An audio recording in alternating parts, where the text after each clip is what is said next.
Good day, everyone. I'm Ria Pfizer. Today, we are going to talk about teletherapy and trauma treatment. It's about healing through online counseling. So basically, therapy pero online. Walang traffic, walang hassle, pero real talk pa rin. Before we start, quick question lang. Sino dito yung mas komportableng mag-open up kapag chat or online kaysa face-to-face? Kasi this topic is very important because the field of mental health is evolving. Teletherapy is now becoming a major part of how we deliver care, especially for clients who may not have access to in person sessions or who feel safer opening up in a virtual space. Understanding teletherapy is not just an option, it's a necessity. It helps us to become more flexible, accessible, responsive to different client needs in a modern digital world. Today, my topic would be what is teletherapy, why teletherapy helps trauma clients, benefits of teletherapy in trauma treatment, and common trauma treatments used online. I'll be also discussing about the challenges of teletherapy, the therapist's responsibility, and if teletherapy is effective. It's amazing to know that according to 2025 Philippine study published in BMC Health Services Research, Filipinos generally view telepsychology or teletherapy very positively kasi they see it as an acceptable, appropriate, feasible for mental health care. It shows that people are starting to realize that mental health support doesn't always require face-to-face setup. For many Filipinos, telepsychology or teletherapy feels practical, convenient, and a real solution, especially for those who want help but can't easily go to clinics. And the main platform in the Philippines usually video calls like Zoom, Google Meet, Viber for therapy and counseling session. We also use phone calls for mobile consultations that is usually backup for poor internet and use messaging platforms such as Messenger, Viber, email for scheduling follow-up and support. What is teletherapy and trauma treatment? Um, it refers to providing trauma focus on counseling and mental health services through online platforms such as video calls, phone sessions, or messaging simply means like you're just talking to a therapist online instead of in person just to get help for emotional pain or difficult experiences. So instead of going to the clinic, a person can connect with a counselor through video calls, phone calls, or even private messaging app as long as the platform is secure and confidential. In other words, same therapy, different setup. Digital lang kasi, hindi kasi face-to-face. So, ibig sabihin, pwede ka magpa-therapy habang nakapajama ka, pero healing is still serious. And question, quick question din, have you ever joined sa Zoom class tapos naka-off cam ka? Kasi you're not in the mood. Now, imagine that, but therapy version. Why is it important? Kasi this is important because it makes mental health support more accessible, convenient, and not everyone can easily go to a clinic due to distance, transportations, cost, or personal comfort. With teletherapy, it helps become easier to reach, especially for people who are dealing with trauma and may already find it hard to leave their safe space.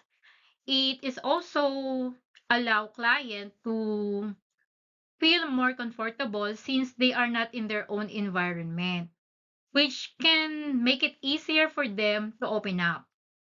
Overall, teletherapy helps breaks barriers in mental health care by making support faster to access, more flexible, and more inclusive for people who need it. What is trauma? Trauma is emotional response um, to distressing experiences such as abuse, violence, accidents, loss, natural disaster, neglect. And trauma can affect thoughts, emotions, and behavior. Why teletherapy helps trauma clients? Teletherapy can help because it provides easy access to therapy, comfort of home environment, less travel stress, greater privacy, continuous support, 'di ba? Real talk, 'di ba mas madali 'di ba mag-open habang naka-blanket sa bed kaysa nakaupo ka sa clinic chair, 'di ba? So instead of walking into the office, hello, by saying na, "Hello po doc, I'm fine." It becomes, "Hello po doc, naka-filter lang po yung face ko pero mentally hindi pa po ako fine." Or minsan, "Can you hear me doc?" Also, "Can you hear my trauma?" 'Di ba puwede ba yun? Quickie questions. Raise your hand kung sino po dito yung mas komportableng mag-share kapag screen lang kaysa personal face to face. Well, for me, I prefer face to face pero kung puwede naman online, why not, 'di ba? Lalo na ngayon mahal yung gas. Um, the benefits of teletherapy in trauma treatment. First, it increases access of rural areas. This is helpful for clients with anxiety, as flexible scheduling, reduce missed appointments, and support consistent healing process. Overall, it helps make mental health care more reachable and realistic for many clients. Common trauma treatments used online. Actually, therapists use different techniques to help people heal in from trauma, even though online sessions.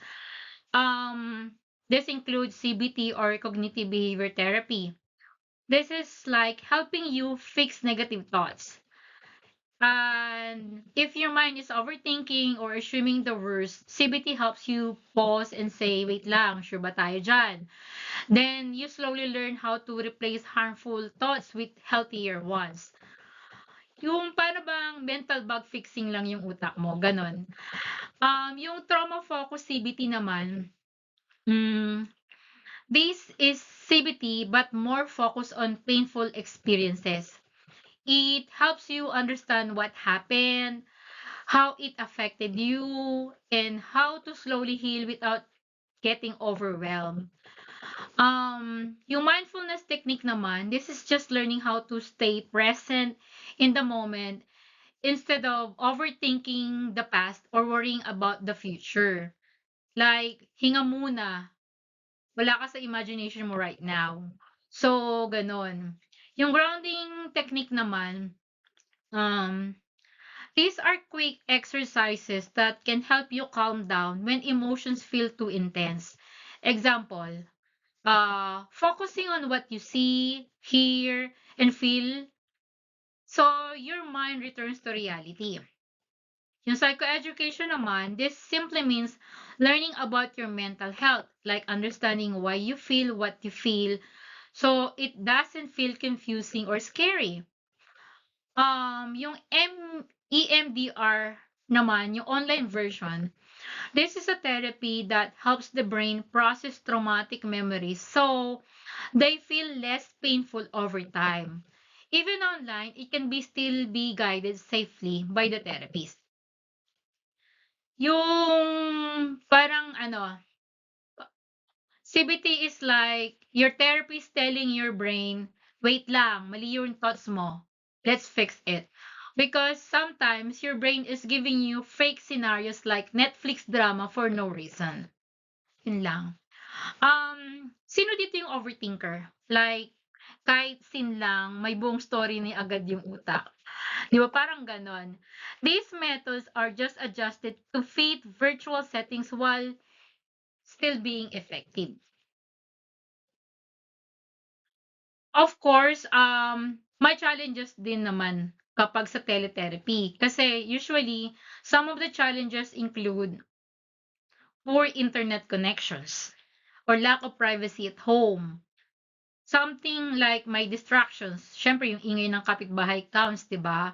Also, harder to read body language, lalo na kung ikaw yung therapist, di ba? And also, emotional crisis like kung kailangan ng emergency planning, medyo mahirap yon.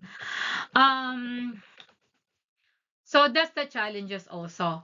So, parang when you do the teletherapy kasi, 'di ba? And then especially kapag ka yung client mo or yung cliente mo, 'di ba, nagkakaroon na siya ng peak of emotional crisis, kailangan meron ka ng emergency planning. Kaya nga before you start your teletherapy, you get all the informations of your client muna, 'di ba? You get the emergency contact, nasaan siya, anong place, locations niya. Para in case, 'di ba, in case na magkaroon ng hindi mo makontrol, kunyari nagkaroon siya ng emotional outburst, you can do something or you can do emergency planning. Ano pa ba? What are the therapist's responsibility? Therapists must use secure platforms. You protect the confidentiality. You create safety plans. You maintain professional boundaries and use trauma-informed care. In short, professional kausap, hindi chismis session ha. And also, is teletherapy is effective? Research shows teletherapy can be effective for PTSD symptoms, anxiety, depressions, or trauma recovery. As long as consistent ang session. Question, 'di ba? 'Di ba usually mas effective yung healing kapag consistent yung ginagawa mo. Kasi mahirap kasi kapag ginagawa mo lang yung healing or yung sessions kapag may free time ka lang. Especially, this is really effective, no? Kapag yung session mo also is regular and structured. Okay, teletherapy makes mental health support more accessible, flexible, and human-centered, and healing is not limited by locations. It can happen anywhere, kahit online lang, basta safe space and genuine connections. Progress is still a progress. And then to end my presentations, I'd like to leave you with this quote. Healing is not limited by distance through teletherapy. Hope can still reach, comfort can still be felt, and recovery can still begin. Sa kahit online lang, real pa rin ang healing, real support, real connections, and real progress. And thank you everyone. I hope you learned something valuable today and maybe realize na healing can happen anywhere, even behind the screen. Thank you.